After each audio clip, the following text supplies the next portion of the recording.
Health, Harmony, and Happiness with Kathy. I'm your host, Kathy Stricker.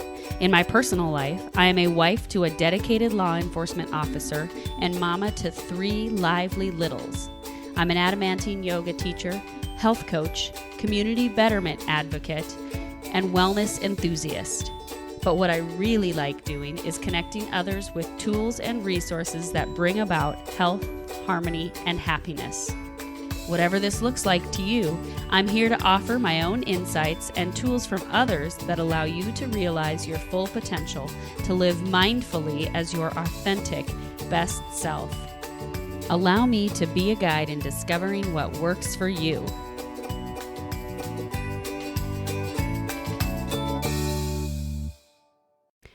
Hey everyone, today I'm talking to one of my friends from college whom I haven't really connected with since probably around 2004, 2005, and we have become reacquainted, and I'm really excited to introduce you to her. I knew her in college as Katie Standafer, but she now goes by Kathleen Standafer Lopez, and we talk all about how light and sleep are critical to your nutrition. These elements play a role in your circadian biology. Now, if you've listened, you've heard me talk about circadian rhythms with my kids and their sleep habits. Katie and I talk about how important light, sunlight specifically, and sleep are in making sure that your nutrition is on track and your body is functioning as it should when it comes to using food as fuel. She also answers questions around how to decide if a paleo, keto, intermittent fasting, or some other lifestyle of eating is best for you. And she gives you 4 simple questions to ask yourself to determine if the food choices that you are making are actually working for you and if they're allowing you to feel your best. Before we get into that interview, though, I just want to remind you that if you haven't headed over to Apple Podcasts and left a rating or review, I would be so grateful if you would do so. That's how we grow this podcast, and that's how I get more listeners to be able to consider these tools in creating a more healthy, harmonious, and happy lifestyle. I also do want to mention that at the end of the show, we had a little bit of technical difficulties, so if you want to work with Katie, stay tuned and I will fill in those details for you. Or you can also head over to KarenYogaWellness.com/podcast14 on the show notes page, and I will link to all of her information. Enjoy the show. So tell me a little bit about what you do. So right now for my job, I'm working for home-based primary care for the Veterans Administration. So a team of medical practitioners goes into the veterans' home. The goal is to keep the veterans at home as long as possible so they don't have to go into a nursing home. So we have a doctor, a pharmacist, a psychologist, myself, physical therapy, and nursing that go in. So cool. So co-care for veterans in their homes, so that they hopefully don't have to go into assisted living or nursing home or something like that, right? Exactly. Yep. How young are the veterans that you're working with? Like, do you work with younger people who may be going through some other issues, or is it primarily older adults? So there are certain criteria for someone to be in the home-based primary care program, and one of them is that they can't really leave their home. So Gotcha. The majority are elderly. We do have some young guys, just a handful here and there if they have some neurological diseases like MS or ALS and they're bedbound. Sure. Then we do see them too. So, but mostly it's elderly. Mm-hmm. Cool. Okay. What brought you to this point? Tell us a little bit about what your background is, what you did before this, and when I was at school with you in Iowa State, you were going for dietetics. Yeah. You went on, got your master's. Tell us all about that. So I did my bachelor's in dietetics at Iowa State. I had what I would call a very conventional education. So here are the guidelines, here are the nutrition guidelines, and we follow these and we teach patients how to follow these guidelines. And then I did my master's. It was a really good experience. I would say during my master's, I started to have a little bit of a shift and start to have more questions about my education and what I was being taught. Just like questions were starting to sort of develop at that time, looking back. And then I put all my stuff into my car when I graduated and I moved to Denver, and I was there for 6 years. So I wasn't really expecting to be there. I didn't know. I ended up working critical care at National Jewish there. So it's probably the best pulmonary critical care unit in the whole country. So that was it was an awesome experience because That's cool. So I was working with the best of the best for my first job. And I had a really good mentor there. So I learned a lot about like physiology and pathophysiology in that setting. And I specialized in feeding through the veins, which is called TPN, and then feeding through the stomach through a tube, which is called tube feeding, for people who are on ventilators and a critically ill state who can't eat. So that was cool because I could design a formula for them. And then I could watch the very next day the effect of my intervention. So that's really rare in nutrition because, for my day job now, I'm asking people to eat a certain way. And then I don't always have, like, on paper, I'm not seeing the effect of my intervention or my recommendation. And most people don't follow the recommendation. But in that setting in the ICU, I could see, okay, here's a formula that I've designed that I'm giving this person, and here's what their labs look like the next day. Here's their kidney, lung function. The next That's day, so here's cool. Immediate results. So that part was really cool, but I never really got to talk to my patients. In that setting, it was more of like a sort of like a research type job, like very hands-off sort of, not interpersonal or anything. So then after that, my sister started having kids and I wanted to get back to the Midwest. So I took a nutrition support job in a critical care cardiac care unit in Missouri in a VA hospital. And that was really cool too, because I had another really good team that I was working with, and I was doing some more nutrition that wasn't so like critically ill population. I had more patients that were walking, talking, doing more education and stuff. But again, I was seeing like, wow, I have all these years of training, all this schooling. Most of the people that I'm talking to or trying to help improve their health, they don't listen to my recommendations. Yeah. So everything depended on them actually being compliant. Like, first of all, trusting what I said to be true, that it would be beneficial to them, and then them changing their behavior. So behavior change is really hard, especially around food. Well, and especially when these people weren't necessarily coming to you because they wanted help, right? I love that. That's such a good point. Yeah. So they were there usually for an illness. And it was my job to take whatever condition, illness they had and try to blunt it with good lifestyle or good nutrition. And so behavior change doesn't happen unless the person is willing to make changes. So when you're trying to do that, I imagine that was a really challenging thing to do. It was, particularly, I will say that veterans tend to be a little bit tougher of a population too. No, so really? Yeah. And let's just say your husband is a veteran and my brother is a veteran. I have a lot of veterans in my family, so we love our veterans. But so after that job, I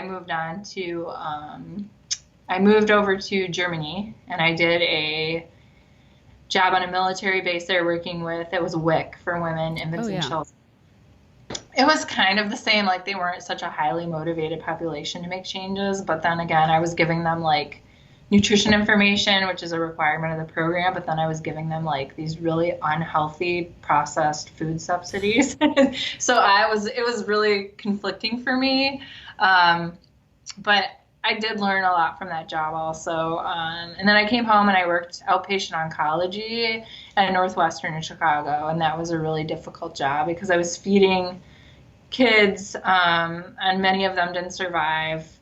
And then so that was like, I was doing the vein feeding, the TPN with the kids who were receiving treatment. It was really, like I said, tough. And then My adult population was tough also, just because of the nature of chemotherapy and radiation, and the effects it has.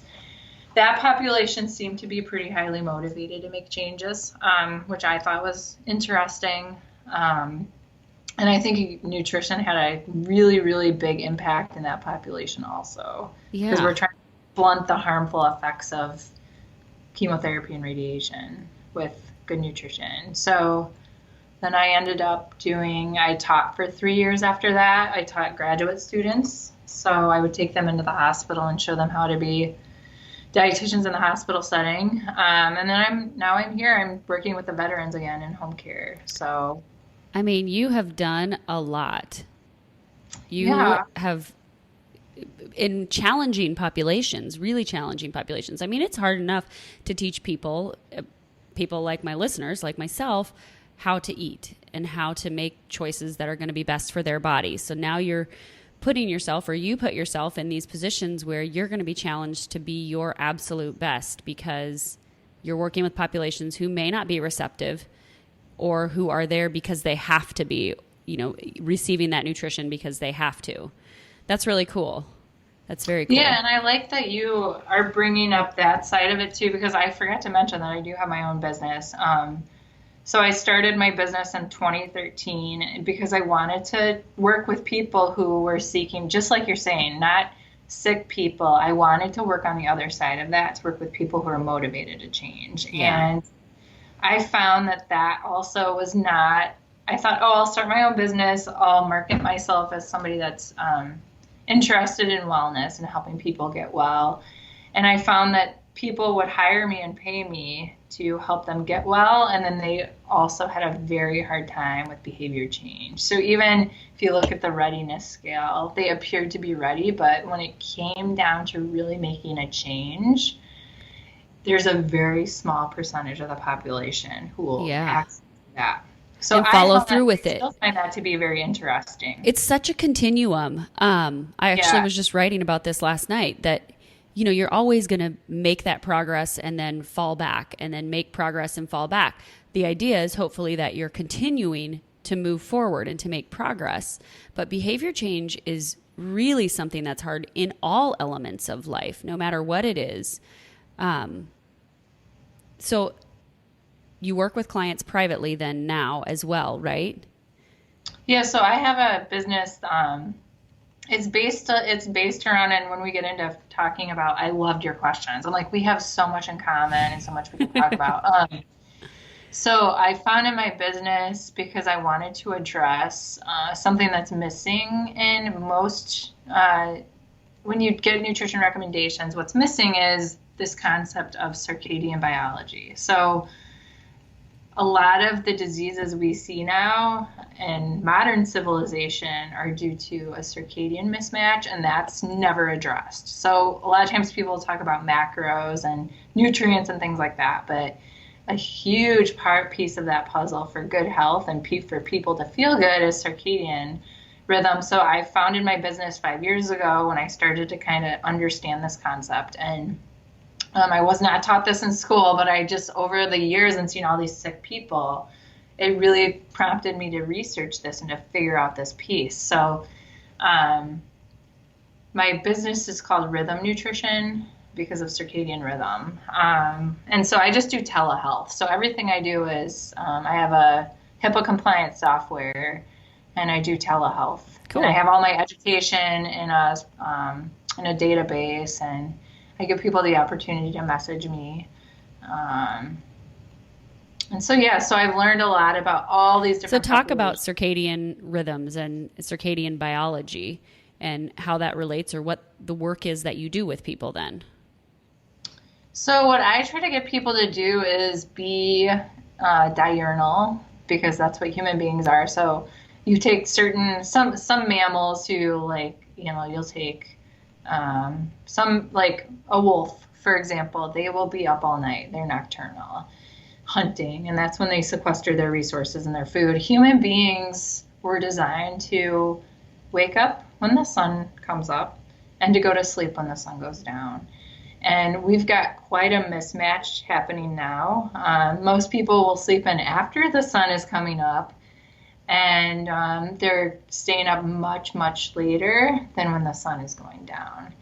You have internal clocks in every organ in your body. Not every organ, but some key organs and key cells know what time it is in your body. And if that is not matching with the sunlight, that's where we see the circadian mismatch. And when that is thrown off, our genes cannot work. We can't transcribe like we should. So you'll see things like glucose metabolism being disrupted, for example. That's something that I have a huge focus on because we can measure that. And about 50% of the population is glucose intolerant right now. So a lot of people are running around diabetic and they don't know it. Even though they have normal glucose, they may have other hormones that are disrupted. So I mean, that's sort of the really easy, simple way for me to explain that is that human beings are designed to wake up early and go to bed early. And in our society, we're seeing that just the opposite happen. So right? What do you do about like when now the days are getting shorter?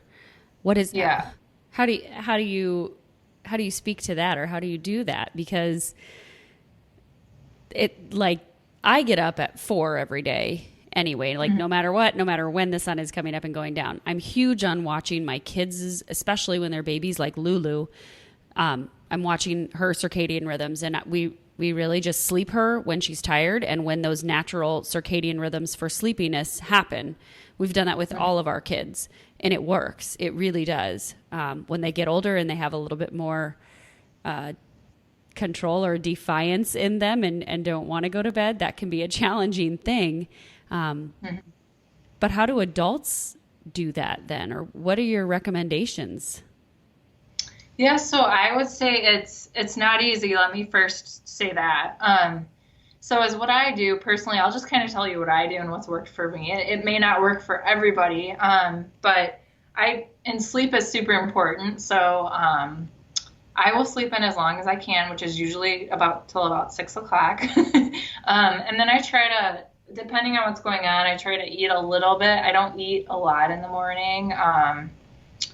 And then, you're getting the kids ready and everything. I try to get my kids out and get them morning sunlight exposure every single morning. And the same with myself. So you do need sunlight exposure every morning. Every single person does. Most people are not getting outside at all during the day. So in order for our body to know what time it is, we have to have UV exposure from the sun. And we need it to our retina. We need it to our skin. I'm not saying to go to Las Vegas and lay at the pool and burn to a crisp. But sunlight is an absolutely necessary thing that we have to stay healthy as human beings. We can't survive without sunlight. So that's one of the things that I start with a lot of my clients and even my patients. I'm like, you see all these mood disorders, all these like glucose disorders. You see so many people have sleep disorders. It's like, go outside in the morning and get sunlight. And if you live in Europe, you notice that people will do this. Somehow Americans got away from like all of these normal physiologic things. I don't know why, but it's because we're so driven and we just think every waking hour has to be working, like, or has to be, I'm guilty of this as well, but you're so right. When you can get outside and be in the sunlight in the morning, how long do you recommend, or how long do you do that then? So I just say any amount of time that if you're at work and you can only go do it for 5 minutes, do it for 5 minutes. Do it every single morning. Like I said, I noticed this in Europe, and then when my mother-in-law, who's Mexican, she lived with us for 6 months, I noticed she would take our infant daughter outside in a diaper every morning on the porch and get her sunlight exposure. And I would just watch her, and I didn't think anything of it. But now I look back and I'm like, that was a tribal thing, because Mexicans are Native American and Spain. I'm like looking back, and so I would ask my husband about that, and he's like, oh yeah, that's pretty common in Mexico that the grandma would take the baby outside or whoever and get morning sunlight exposure. And I'm like, How this is so cool. funny. I was never taught this ever. No. Uh, And it's no coincidence that we feel so much better when the sun is out. And when oh my when you've gone gosh. through this stretch of cloudy, rainy days and then you have a day where it's sun, everybody is in a better mood. And it's not just that, oh, the rain's gone away. We're physically getting something from the sunlight. Is that what you're saying? Absolutely. Yeah. So it's not like it's like you're saying, it's not a coincidence. It's physiologic. Like you are, the sunlight has a certain energy to it through UV rays, and we have to have that in order for our cells to function and have energy at the cellular level. We have to have that. So, and for our body to know what time it is. When our body doesn't know what time it is, see things like cancer and heart disease and mood disorders, like I was saying.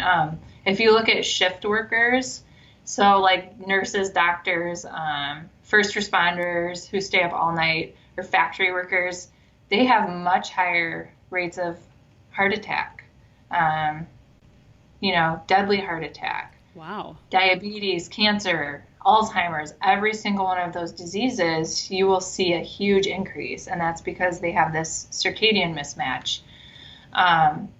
You'll also see people like that. It's really, if they do have like abdominal obesity, it's really hard for them to lose fat or burn fat for fuel.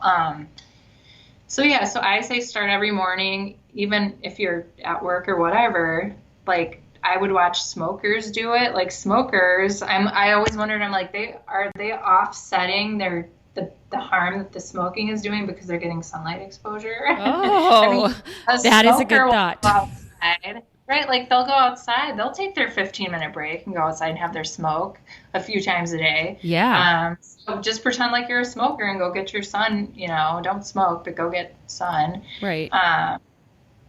Yeah, and it won't cause skin cancer. So if you look at like the population studies on skin cancer, like the disease risk burden from melanoma is like super, super, super low compared to like all of the other diseases, right? The number one killers are heart disease, cancer in our country, and Alzheimer's is in the top there too. So those are preventable diseases that we could. So when you're going out, really, I think it's important also to know that just like with getting vitamin D from the sun, it has to be sun exposure without those UV blockers. So without sunscreen, it has to be that so that your body can absorb it as it needs, right? Yeah, so I don't ever wear sunscreen. I used to. So I used to put sunscreen on, but the more that I've learned, I just don't anymore because I know how important it is for me to have the sun exposure. And the focus is always on vitamin D, but there's, I think, many, many benefits beyond that we don't even know about yet. So yeah, that's a really good point. So I'll even take out my contact lenses and get direct sunlight exposure to my eye. Wow. That's Like super you've done important. some intense research on this. Well, I started researching it, and it is really, really complicated. So there's a guy that I listen to. He's so smart. He's really hard to understand.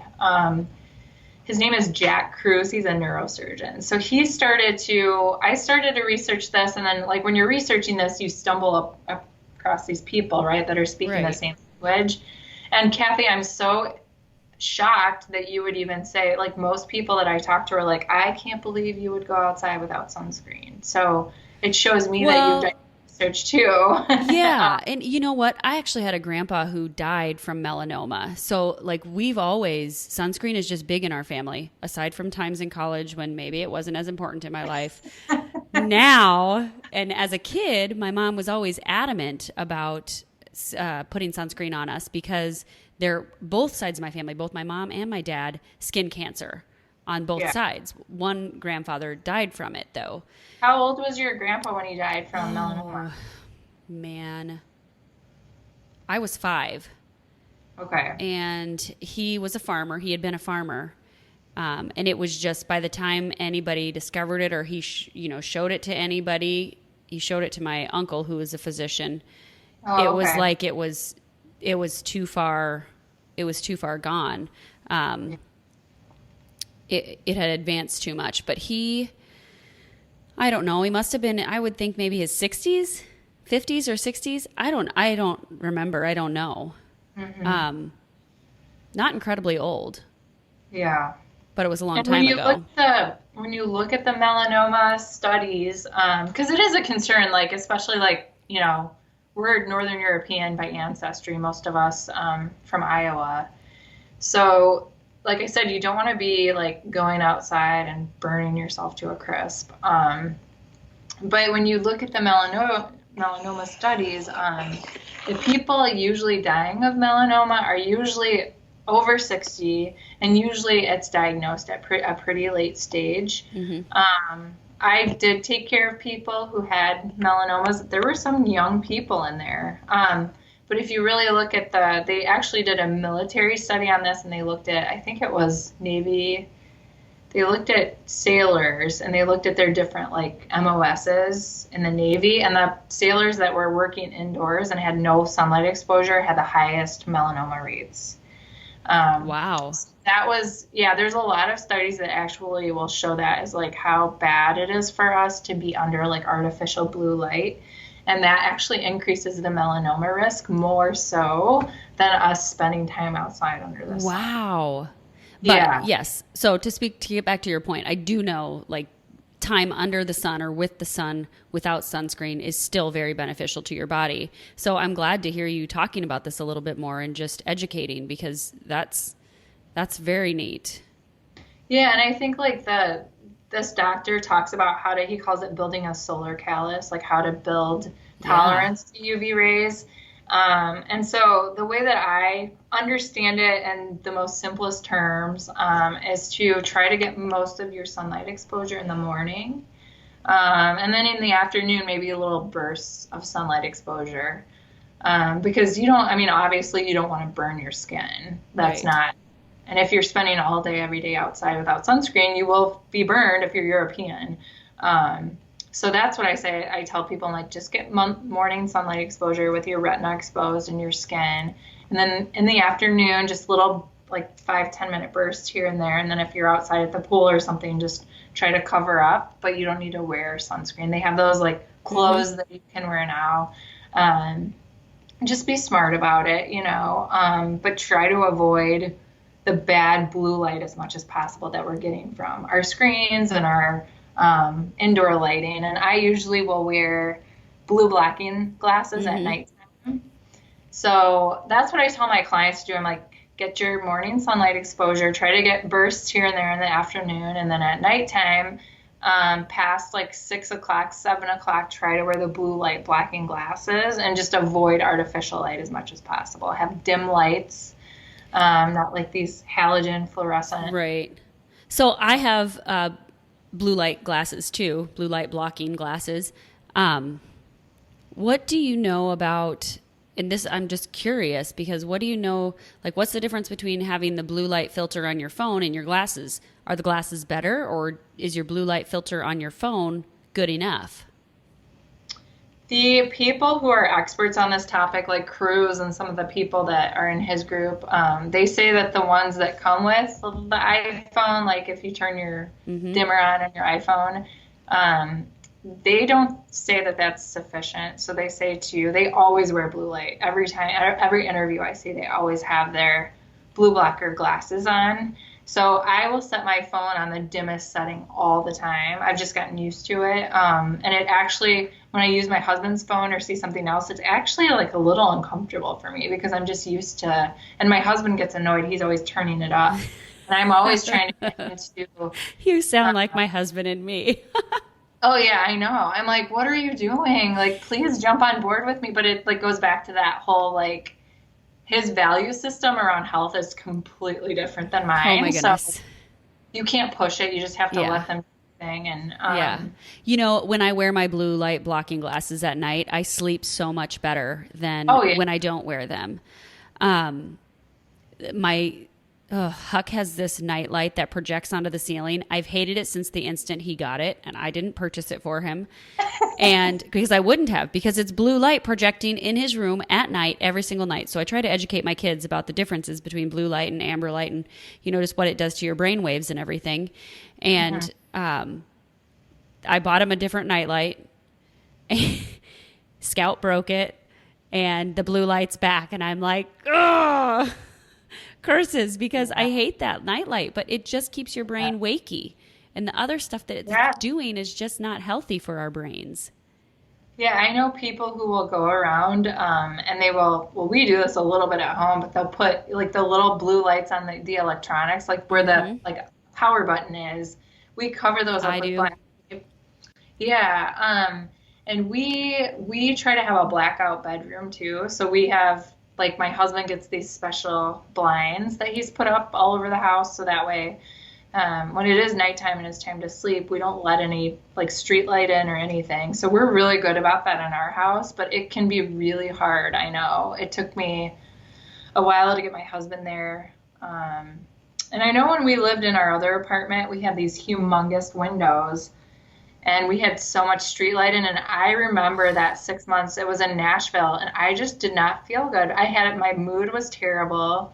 I felt fatigued. I'm looking back on that experience, and I'm like, I have another child now, and like an infant and newborn. I'm way more well rested now. And I believe the biggest factor there is just the light exposure. We could not get the light out of that bedroom. It was like daylight in there all the time. Oh my gosh. I think if people are always trying to like really dial in their nutrition, and this is coming from a dietitian who's worked oncology and cardiac care.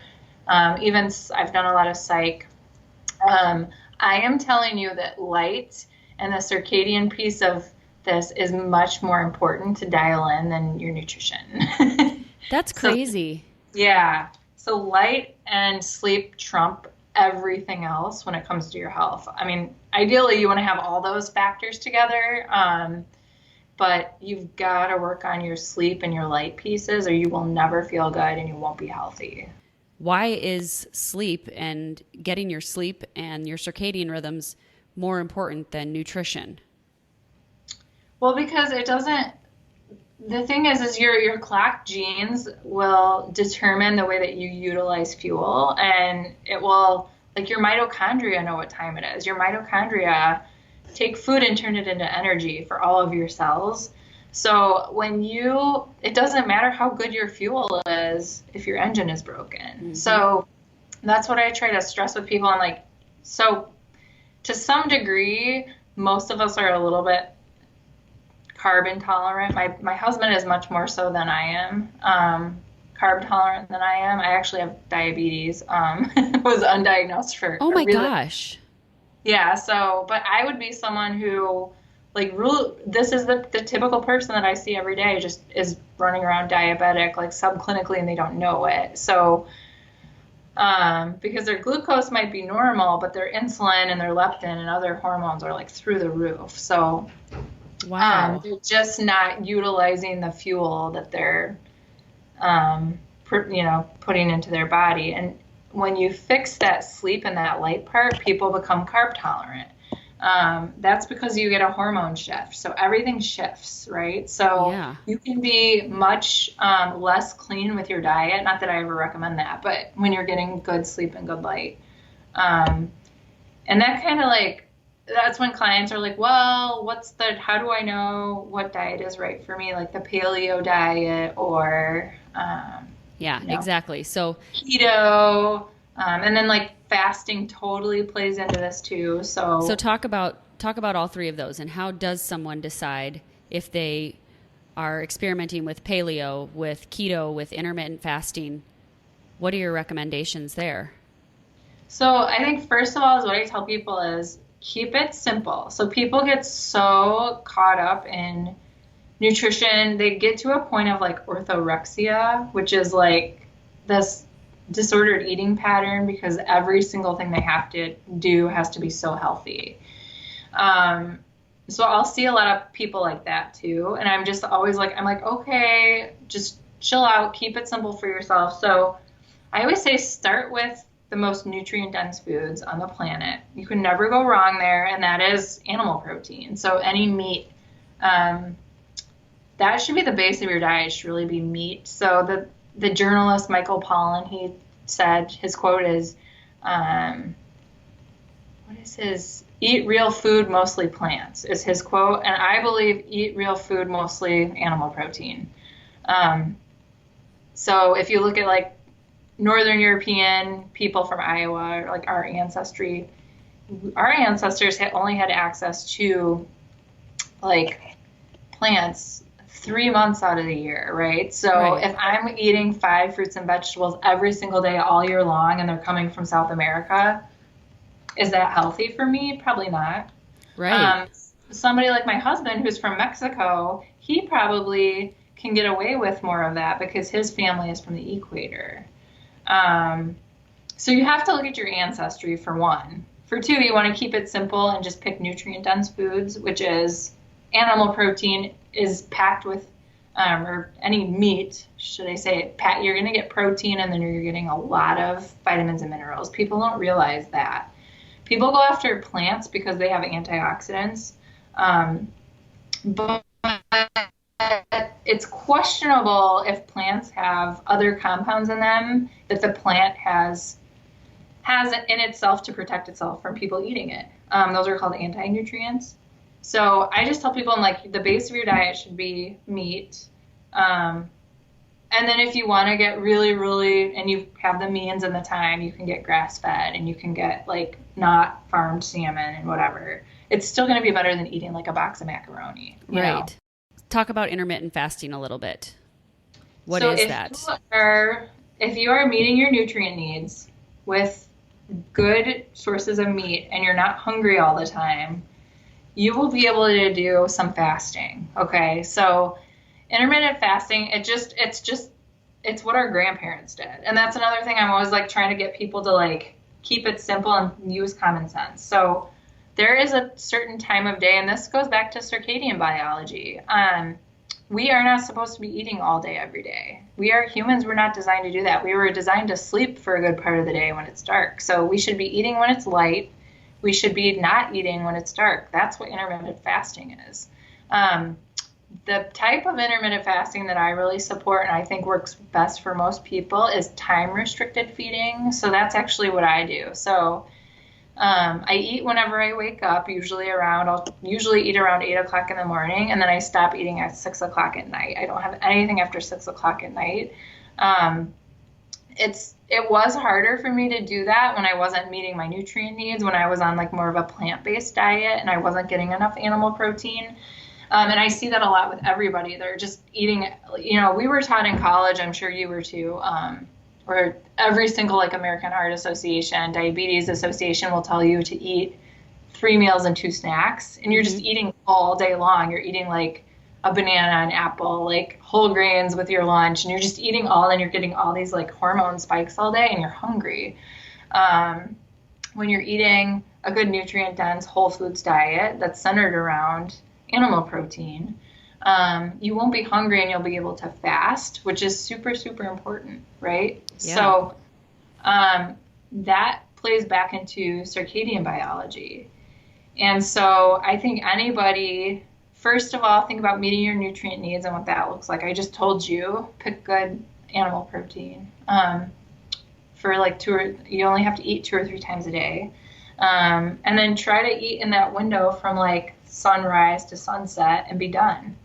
And you will find that you're not hungry, really, if you can do it for a little while. And like I said, how much protein are you eating in a meal then to sustain you? It just depends on the person. If along the continuum, I eat a really high protein diet compared to like most people, most women at my activity level.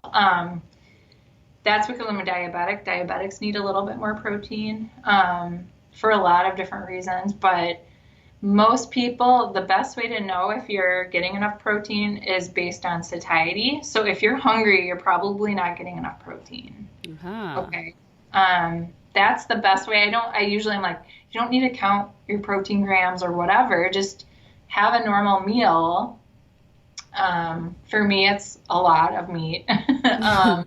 but I only eat 2 or 3 times a day. So, and if somebody would have told me this would be my diet and my labs and my glucose, and I would feel my best eating this way 15 years ago when I was in college learning about nutrition guidelines, I would say you're nuts.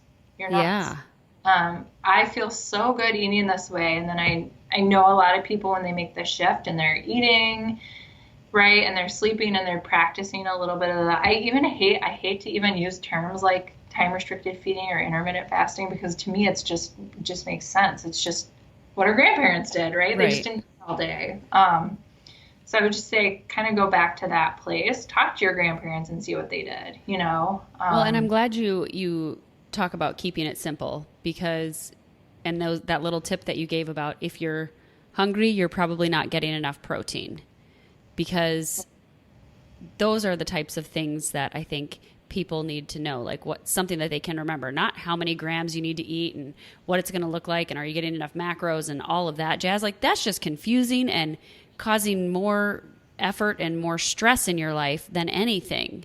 You know, if you want to create this sense of health, harmony, and happiness, how are you going to simplify? Live with that minimalistic mindset and turn it towards food.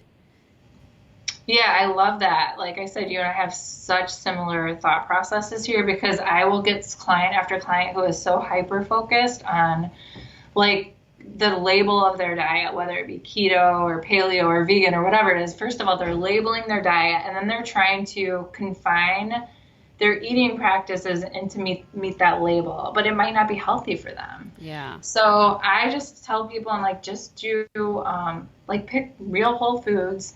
If you are like, the ideal meal for the individual has to be determined by the individual, and that's based on, for me, it has to do with, am I full for 6 hours? So yeah, I will be full for 6 hours after eating. Or am I bloated, or is my digestion really good?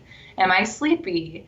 How is my mood, right? So those 4 things help a person to know, like personally, how their meal is working for them and their food choices are working for them. You shouldn't be bloated, right? You shouldn't be brain foggy. You shouldn't be tired.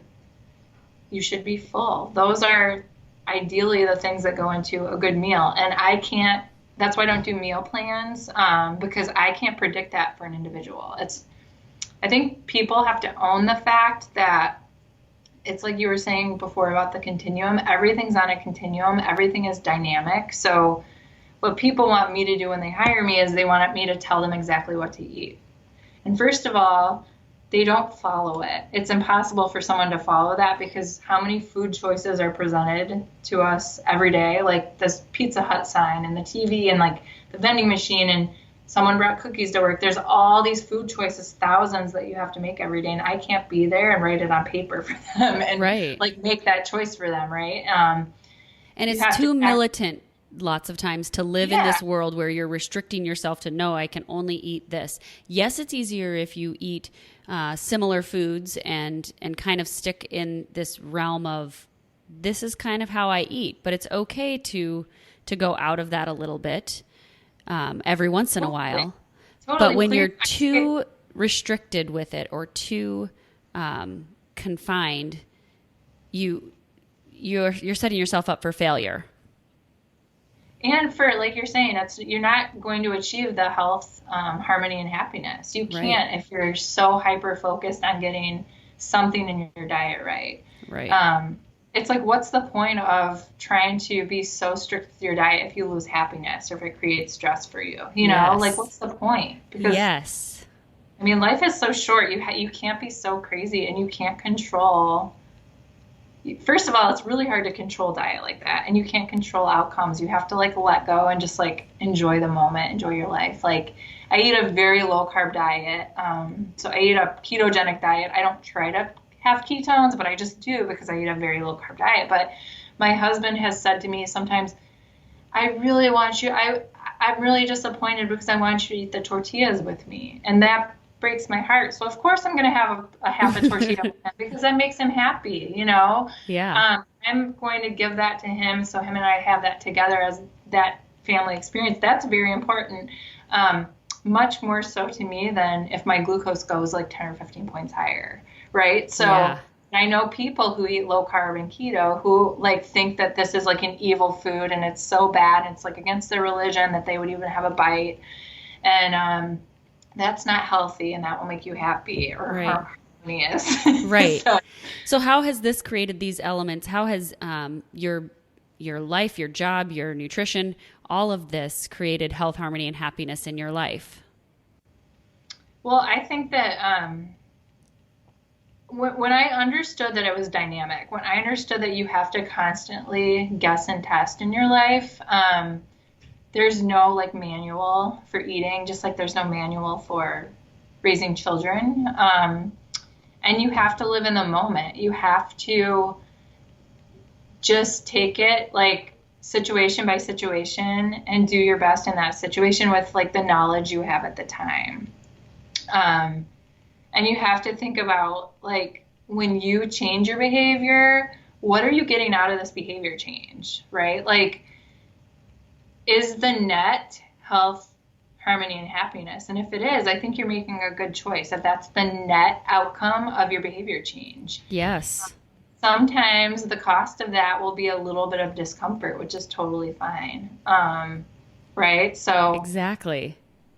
So that's what I've learned about like taking care of all these really sick patients, watching.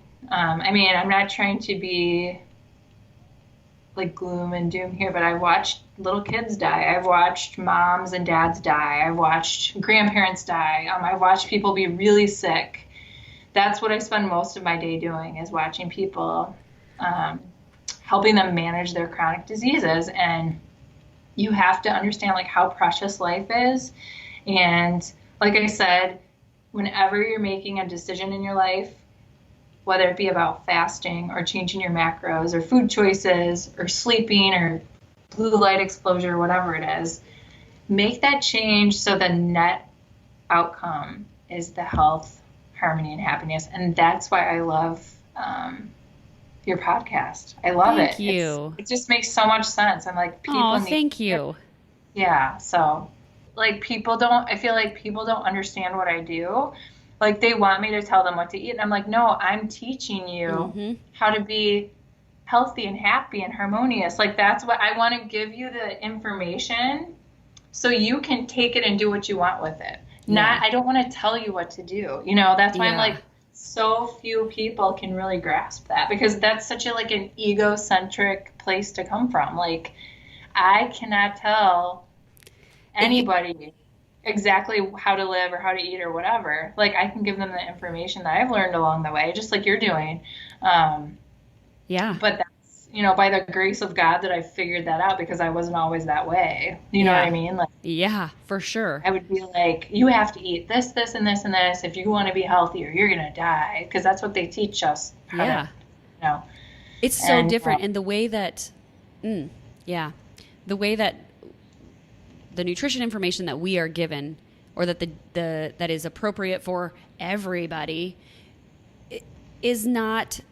It's not appropriate for everybody. Everybody is unique, and that's what the last couple episodes of my podcast that I was doing, we were talking about. It was one of my girlfriends and I, and it's just so misleading, because everybody is different and we process things differently. Oh, totally. And the thing with like you're saying, like the standard diet, it works for, and this is, if you look at the literature backs this up. That diet will benefit people who are eating the standard American diet in the short term. It will benefit them. So if they shift off of burgers and fries and they start eating like whole grain rice and chicken breast for lunch, for 5 years, they'll get a benefit from that. They will. They'll probably lose weight.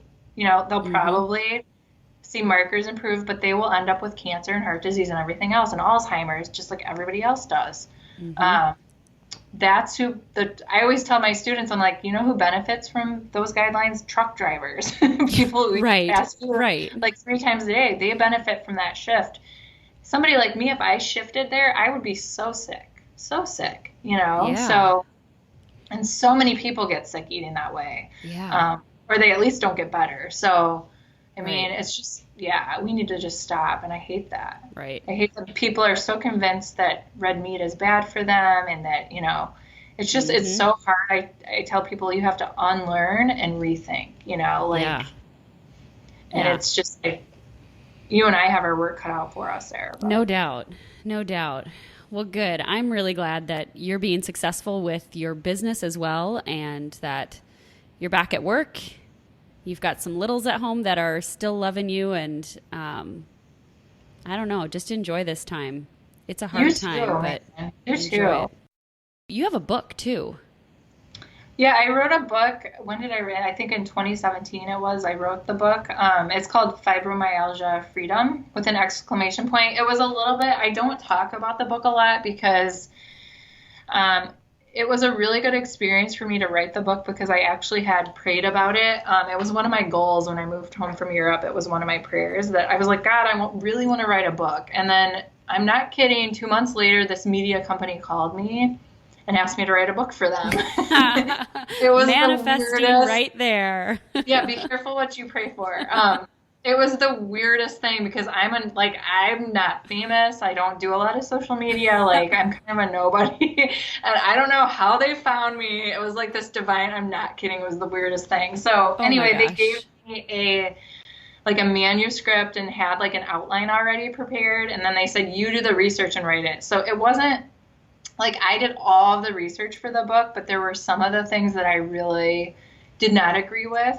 But I had to write to that. Yeah. So I don't feel like it was really my baby. And it was a good experience, but I would like to do it again and have it be like absolutely. Well, you got a ton of knowledge and information that you can write another book and it be yours. Yeah. Goodness. I'll keep praying about it. We'll see what happens, God. Yeah, there's some good information in there. There's some circadian biology information in there, some of the things that we touched on. So yeah, the recipes I did not write. So there's I saw the reviews, there's a lot of complaints about the recipes. Okay. They were not recipes that I would necessarily have chosen because they did not keep it simple. That's hard. That's hard then because your name's on it. Yeah, so not my recipes. So if you do check it out, maybe don't do the recipes. Give her some grace. It's not hers. The recipes are not hers. Okay, but can people connect with you to work with you one-on-one? Yeah, so actually I'm licensed in Iowa. So I do telehealth, like I said. So I do like a 3-month program with most of my clients. It's $45 a month right now. And so I consult with you online. We do a video chat, and then you have the opportunity. Okay, so there's where the technical difficulties happened. It completely missed the end of her telling us about what she does and how you work with her. So I have linked to all of that information on the show notes page, KarenYogaWellness.com/podcast14. You can also go to rhythmnutrition.net to get all of this info. I will also link to her book on the show notes page. That's it for today. Thanks again for taking the time to leave a rating or review and helping grow this podcast. Next week, I catch up with fellow adamantine yoga practitioner and midlife courage coach Sherry Clark of Fork in the Road in Des Moines. We sit down and talk about the relationship with food and emotions and feelings and all sorts of good stuff. So I hope you'll listen. I hope you enjoyed today's episode. Thanks for tuning in. If you like what you hear, help us grow this podcast by sharing it with even just one other person. And it would mean so much to me if you would take a moment of your time to write a review. Your comments and feedback are what help me continue to bring you topics and guests that can help you and others on their journey in creating health, harmony, and happiness. Remember to head on over to KarenYogaWellness.com to get the show notes and links from today's episode. Follow me on Facebook and Instagram at Karen Yoga Wellness, and to continue connecting with more resources that could help you enhance health, harmony, and happiness in your own life, subscribe to this podcast. Thanks again for listening.